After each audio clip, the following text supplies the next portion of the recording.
Bienvenidos a Seller 33 Podcast. A los dos o tres personas que estén viendo esto ahorita, sé que serán muchos más adelante, pero muchísimas gracias porque sé que estás usando tu tiempo para ver este contenido que te interesa. Ahora, hoy voy a hablar de algo que me parece esencial que tengo que comenzar dado los acontecimientos que estamos viviendo los venezolanos y bueno, toda la región latinoamericana con lo que está pasando en Venezuela. Y eso es lo que está pasando, bueno, con las elecciones del 28 de julio y lo que pasó posteriormente. Además, hacer un recuento porque me parece importante ver qué es lo que ha pasado en Venezuela durante muchísimo tiempo, porque Venezuela tiene muchísima historia, no ha sido solamente toda esta dictadura loquísima que se está viviendo, sino un montón de cosas que han pasado.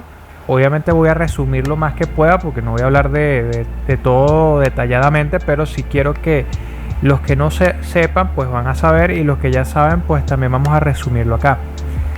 De verdad que muchísimas gracias que estén acá y vamos a empezar. Ahora, haciendo un breve resumen de todo lo que pasó en las elecciones. Clarísimo, o sea, yo me acuerdo que cuando dieron los resultados, pues claro, la sensación fue bastante amarga porque nos esperábamos que iba a pasar eso, pero había una pequeña ilusión de que, o esperanza de que el gobierno fuera a aceptar la derrota, cosa que por supuesto no pasó y no iba a pasar. Pero lo que así pasó fue que se demostró la derrota contundente que se le dio, una tunda, una paliza, pero bestial. O sea, una cosa histórica. Yo creo que han sido los resultados más, así como lo dice el presidente electo Edmundo González, abrumadores que ha vivido esa pedazo de dictadura asquerosa que ha estado destruyendo el país. ¿Y cómo ellos pensaban que iba a ser diferente? Esa es mi gran pregunta. ¿Cómo ellos pensaban que iba a ser diferente? Por supuesto que no iban a ganar nunca y nunca han ganado. O sea, la única elección que ellos han ganado fue la primera que fue en democracia. Fue la de el difunto, bueno, también loco, que ni lo voy a nombrar para no darle poder. Entonces, vamos a hablar ahora de lo que pasó antes. Venezuela, época antes de Juan Vicente Gómez. Juan Vicente Gómez fue un dictador a principios del siglo XX. Lo que sucede es que Juan Vicente Gómez fue, si no estoy equivocado, porque algo leí sobre eso, donde se descubrió el petróleo en Venezuela.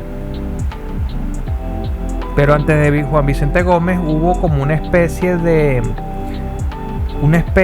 país en construcción, porque después de la independencia de España hubo como muchísimo, entre que se creó la Gran Colombia, se diluyó completamente y se crearon los países que conocemos hoy: Ecuador, Colombia, Venezuela, Panamá, Perú. Y pasó todo eso. Por supuesto que hubieron muchos problemas hubieron problemas más que todo políticos de establecer la república. Luego, ya cuando medio la república ya estaba constituida, entró Juan Vicente Gómez, quien pues la historia, algo pude estudiar de eso en el pasado, fue que Cipriano Castro, si lo pueden corregir en los comentarios, pero es lo que leí, Cipriano Castro era el que iba a tomar el poder, pero Juan Vicente Gómez lo traicionó y pues se quedó él como dictador. Entonces duró 27 años esa dictadura. Ahora, hubieron muchos movimientos, como la generación del 27, creo.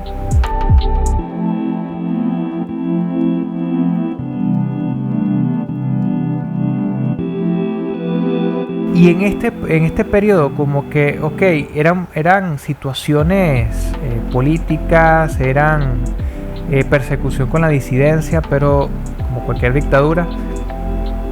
Pero todavía en la parte económica, yo creo que no hay como como un impacto. Porque en lo que he podido leer no se ve un impacto. Cosa que actualmente sí se ve. Luego, la época después, bueno, de Juan Vicente Gómez, dictadura de Pérez Jiménez, de Marcos Pérez Jiménez, que fue como una especie de tratar de tener democracia, pero con golpes militares. Luego se entró Pérez Jiménez y Pérez Jiménez todavía hoy en día se ve en sus obras. Es impresionante. Todavía hoy en día se ve en las obras de Marcos Pérez Jiménez. Muchos lo consideran una dictadura. O sea, habría que estar en ese momento de la historia a ver qué fue lo que pasó. Yo he visto varios documentales donde sí se veía la persecución a los comunistas, a los disidentes de izquierda, cosa que sí, honestamente, o sea, no me parece tan mal, porque, o sea, si estos comunistas querían instaurar sus propios gobiernos fallidos, suplantando un gobierno que estaba proponiendo al país proyectos y crecimiento, oye, no sé. Esto obviamente no trascendió, porque Marcos Pérez Jiménez cayó y llegó una democracia, pero una democracia protagonizada por la izquierda. Y eso por supuesto, Venezuela se levantó, sí.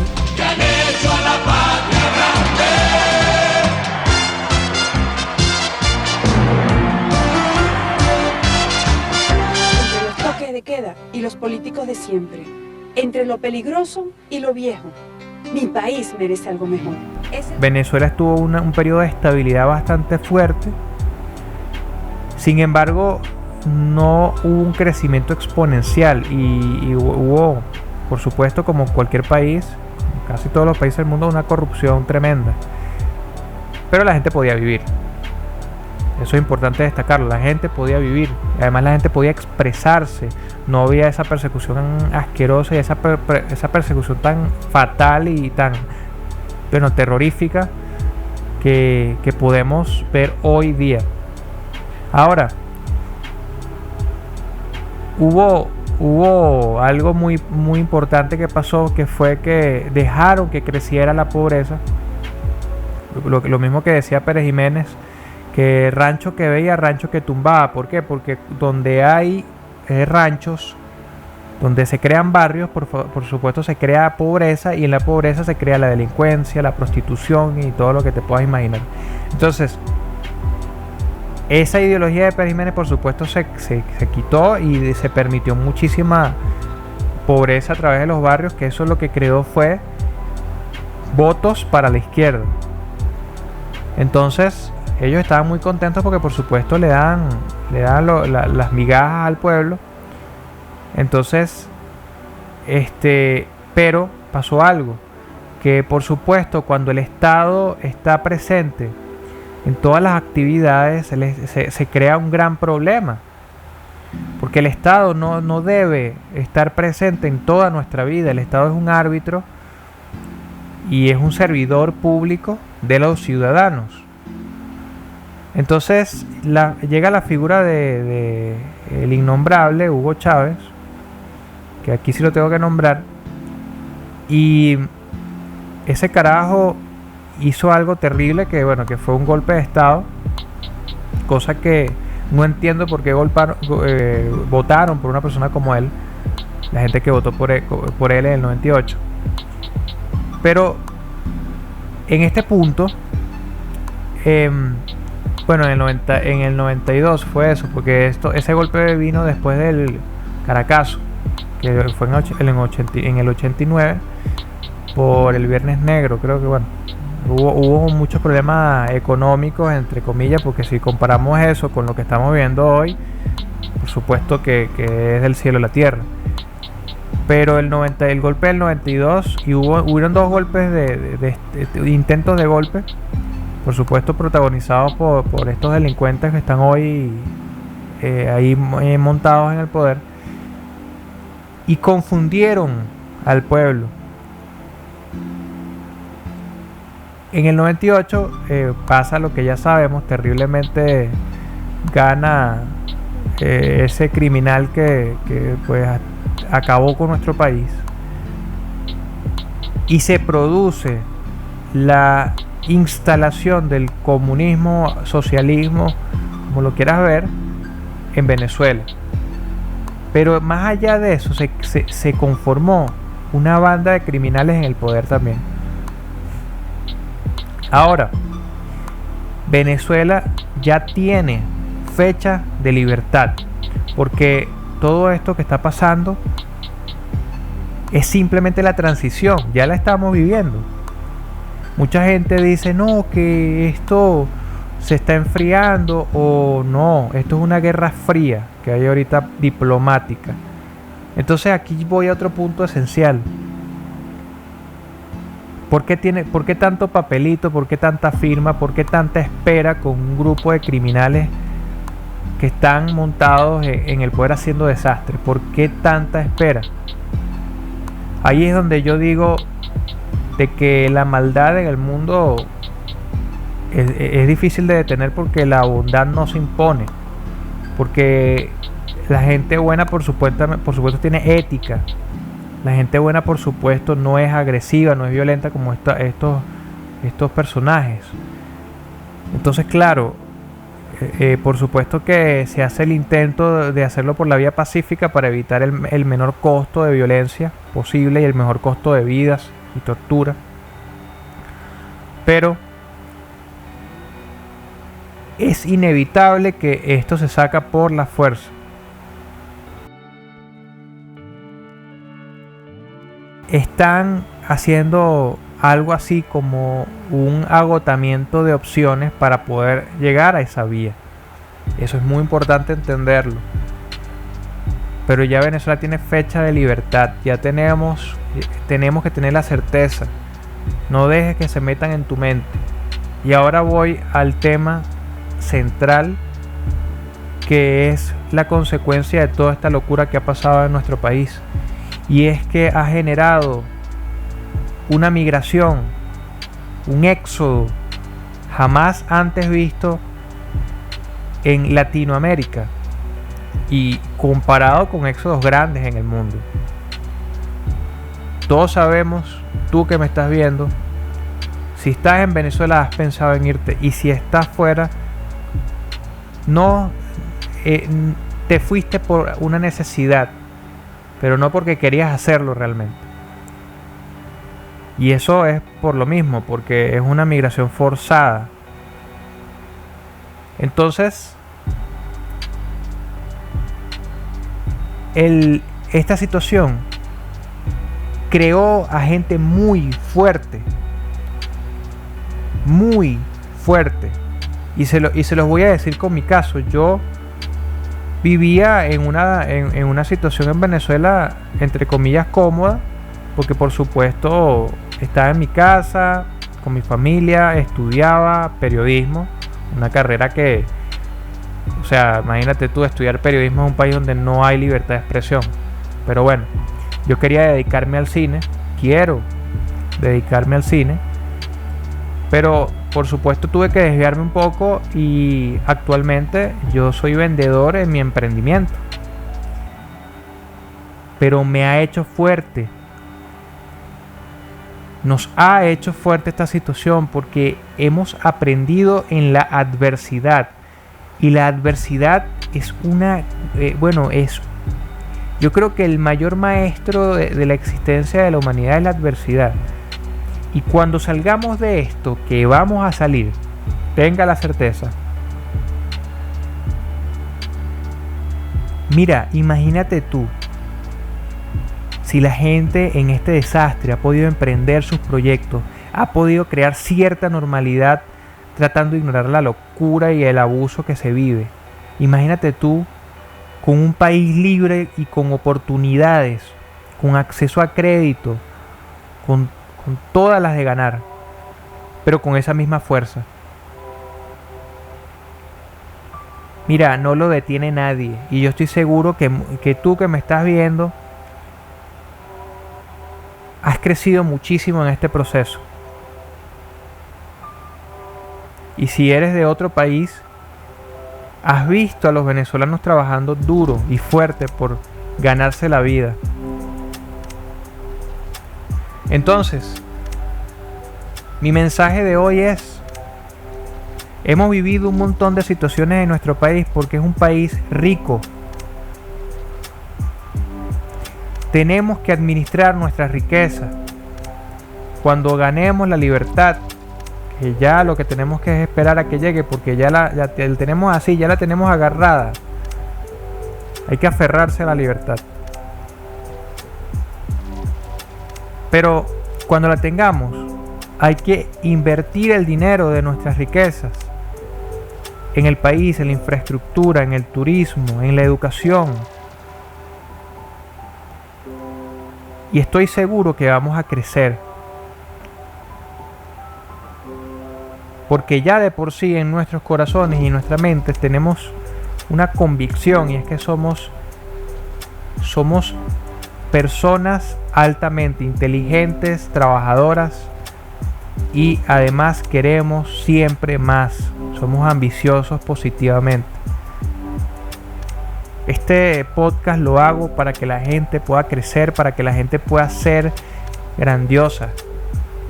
Aquí voy a citar a alguien que yo sigo mucho, a David Goggins. Es un ex Navy SEAL de los Estados Unidos. Él hizo un libro que se llama No puedes herirme, y uno que se llama Never Finish It, nunca terminar, donde te explica que siempre hay que buscar superar ese 40% de tu normalidad, porque día a día la gente da hasta un 40% de su capacidad, pero puede dar muchísimo más. Hay que esforzarse, sí. Hay que sentir la presión y vivirla, por supuesto, pero te va a hacer un ser excepcional. Síganlo, David Goggins, y él tiene un montón de videos en YouTube, tiene entrevistas, tiene sus libros. Yo sé que les va a servir y de muchísima ayuda. Yo este episodio, al igual que el anterior, lo he hecho con una idea central y tratando de expresarla. Ahora los siguientes episodios van a ir mejorando mucho más, pero principalmente mi objetivo es comunicarme contigo. Tienes todo el poder, seas venezolano o de otra nacionalidad, tienes todo el poder de crear tu realidad. Y la libertad empieza desde uno mismo. Esa es la gran enseñanza que estamos viviendo hoy los venezolanos. No te pueden quitar la libertad a ti como individuo, porque ya la tienes desde que naciste. Ya tienes tu libertad. No puedes dejar que te controle el miedo. No puedes dejar que te controlen esas energías que se alimentan de ti. Muchísimas gracias por ver este podcast. Considero yo que era un tema que tenía que tocar, y lo seguiré tocando más desarrolladamente en el futuro. Por supuesto, no es el tema central de todo lo que quiero hacer, porque realmente mi objetivo es que la gente vea mi material y crezca, que se desarrolle como ser humano. Muchísimas gracias. Y seguimos aquí en Seller 33 Podcast con Gabriel Seller. Mis redes sociales, Gabriel Seller_oficial. Como lo dije anteriormente, gracias por ver este programa, por dedicarle su tiempo. Yo sé que no es un video de 1 minuto, 2 minutos, 3 minutos, sino es un podcast, y dedicarle tiempo en una situación, o bueno, en una vida actual que es tan acelerada, con la gente no tiene tiempo para nada, es valioso para mí. Muchísimas gracias. Gabriel Seller les habla.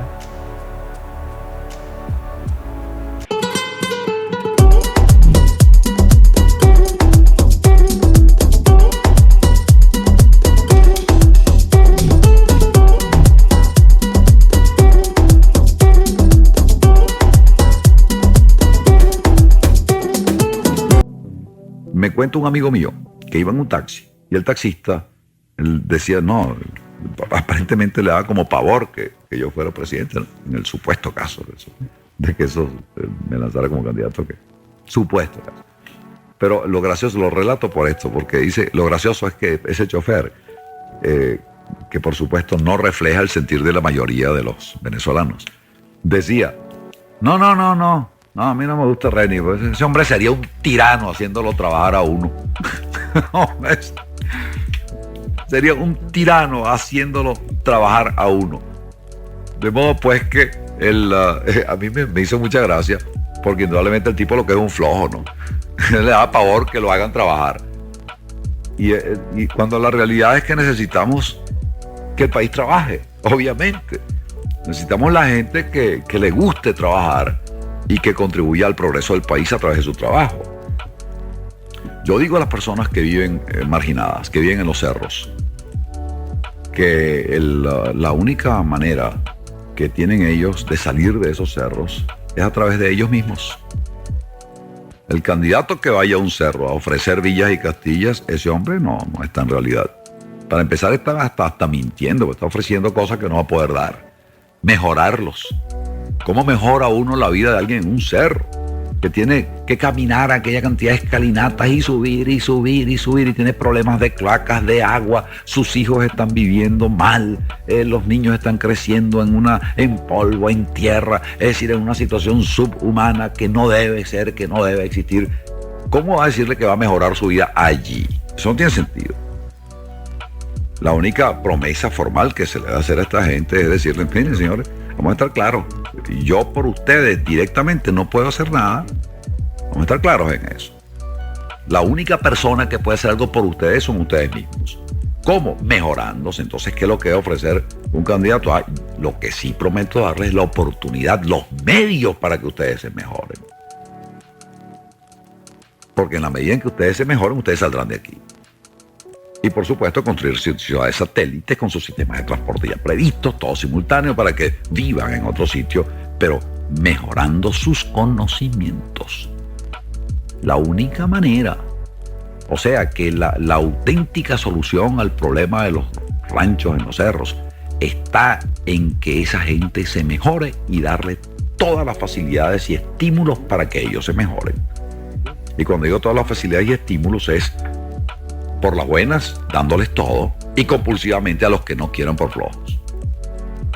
Porque Venezuela no es un país de flojos.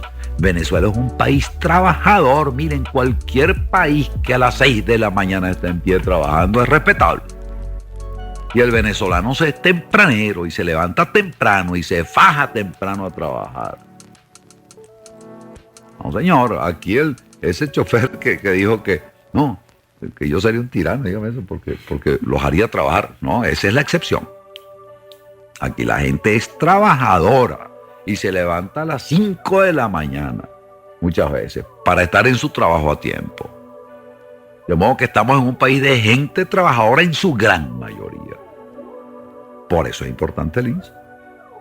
Porque la única manera de solucionar el problema de los ranchos es mejorando a la gente que vive allí, de otra manera, regalándoles cosas, poniéndoles las casas más bonitas ahí arriba.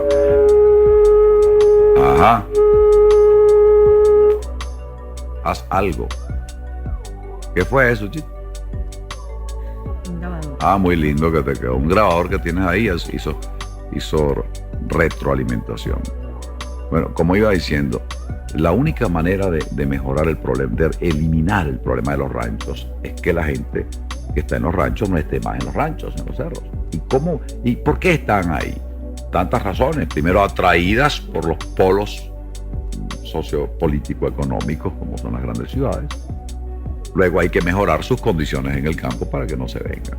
Y de paso, a las personas que se han venido del interior a Caracas y viven en un cerro, sí, yo quisiera que un día me hablaran y me digan si valió la pena, porque yo sinceramente creo que no vale la pena. No vale la pena, ni venirse a Caracas ni venirse a las grandes ciudades.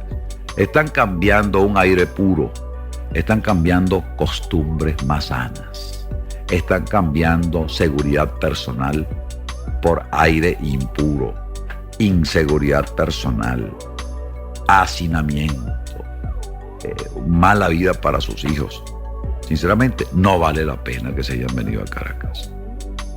Ni vale la pena que se venga nadie a Caracas, ni a Valencia, ni a Maracaibo, ni a ninguna gran ciudad. La gente que ha dejado el campo por irse a las ciudades, creo que ha salido perdiendo. Ahora, ¿por qué lo hizo? Porque en el campo no tenía suficientes oportunidades. No lo hizo por gusto, lo hizo por la necesidad de que en el campo no tenía lo suficiente. En otras palabras, si los pelaba el chingo, los agarraba el sin nariz. Y esa es su realidad. Porque nadie por gusto va a dejar un ambiente puro, de aire puro, donde oye hasta el trinar de los pájaros, para venirse a una ciudad llena de monóxido de carbono y vivir hacinado en un cerro. Nadie hace eso por gusto. Lo hicieron por necesidad. Luego hay que simplemente hacer una reversión de esa situación. Pero lo que no considero razonable es que se le diga, bueno, ya que están aquí, vamos a pintarles las casas aquí arriba. Eso no tiene sentido, porque eso no soluciona el problema. El problema se soluciona buscando que se mejoren, buscando que definitivamente sean personas más capacitadas, y gracias a su capacitación y a su mejoramiento solitos salen de ahí. Pero ¿para dónde? Hay que preverlo. Hay que preverlo.